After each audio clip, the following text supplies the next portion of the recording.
வணக்கம் friends, welcome to அன்புடன் orange 10 days 10 topic சீரீஸில் இன்னைக்கு நம்ம பார்க்க போகிற டாபிக் எமோஷனல் இன்டெலிஜென்ஸ். இதில் இருக்கிற do's, don'ts and few recommendations from experts இன்னைக்கு நம்ம பார்க்கலாமா? ஃபர்ஸ்ட் டூஸ் அவங்க சொல்ல வர்றது என்னன்னா, ப்ராக்டிஸ் செல்ஃப் அவேர்னஸ்.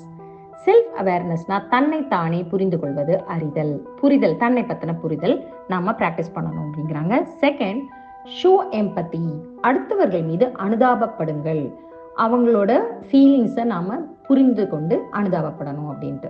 மூணாவது டூஸ் என்ன சொல்றாங்கன்னா, மீனிங்ஃபுல் ரிலேஷன்ஷிப்ஸ், ரொம்ப அர்த்தமுள்ள ஒரு உறவுகளை நாம வளர்த்துக்கணும். அது நம்ம நம்பிக்கையின் பேர்லையும் ஒரு புரிதல் பேர்லையுமே பில்ட் ஆகிற ஒரு ரிலேஷன்ஷிப்பா இருக்கணும் அப்படின்னு சொல்றாங்க. டோன்ட்ஸ் அப்படின்னு பார்த்தோம்னா, நம்மளோட எமோஷனல் ரெஸ்பான்சஸ் இருக்கு இல்லைங்களா, அதை நம்ம இக்னோர் பண்ணக்கூடாதான், அதை சப்ரஸும் பண்ணக்கூடாது, அமுக்கியும் வைக்கக்கூடாது, அதை தள்ளி விடவும் கூடாது, அதை அக்செப்ட் செய்யணும். இரண்டாவது டோன்ட்ஸ், அவசரப்பட்டு எந்த முடிவையும் எமோஷனலா எடுக்கக்கூடாது. பீக் ஆஃப் எமோஷன்ல இருக்கிறப்ப நம்ம டெசிஷன் மேக்கிங்கை ஒத்தி போடணும்.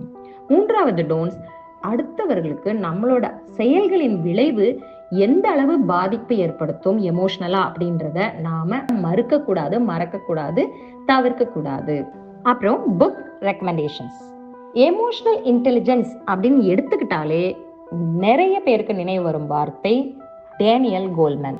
அவர் எழுதின 2 புக்ஸ், ஒன்னு emotional intelligence why it can matter more than IQ, ஐக்யூவை விட இக்யூ எவ்வளவு முக்கியம் அப்படின்ற இந்த புக்ல சொல்லியிருக்காரு. இரண்டாவது book the emotionally intelligent leader. TED talk recommendations இப்ப பார்க்கலாம். இதுலயும் ஃபர்ஸ்ட் வரவர் நம்ம டேனியல் கோல்மன் தான். அவரோட ஒரு TED talk, why aren't we more compassionate, நாம் ஏன் இன்னும் கருணை மிக்கவர்களாக இல்லை அப்படின்ற ரொம்ப அழகா பேசியிருக்காரு. அதை பார்க்கலாம், லிங்க் டிஸ்கிரிப்ஷன் பாக்ஸ்ல கொடுக்குறேன். செகண்ட் டெட் டாக் ஒரு interesting TED talk, Marc Brackett அப்படிங்கிறவர் educating the whole child and adult with emotional literacy. Emotional literacy எவ்வளவு முக்கியம் அப்படின்னு இந்த டாபிக்ல பேசியிருக்காரு இந்த டெட் டாக்ல. இதுல லாஸ்ட் ஃபியூ மினிட்ஸ்ல ஒரு 1 minute வீடியோ இருக்கு. இன்சல்டட் அப்படின்னு ஒரு போயம் ஒரு குழந்தை படிக்கிற மாதிரி இருக்கும், அதையும் மிஸ் பண்ணாம பாருங்க. So this is what for today. Thank you so much. அடுத்த வாரம் வேற ஒரு டாபிக்ல பார்க்கலாம். நன்றி, வணக்கம், take care, bye bye, see you soon.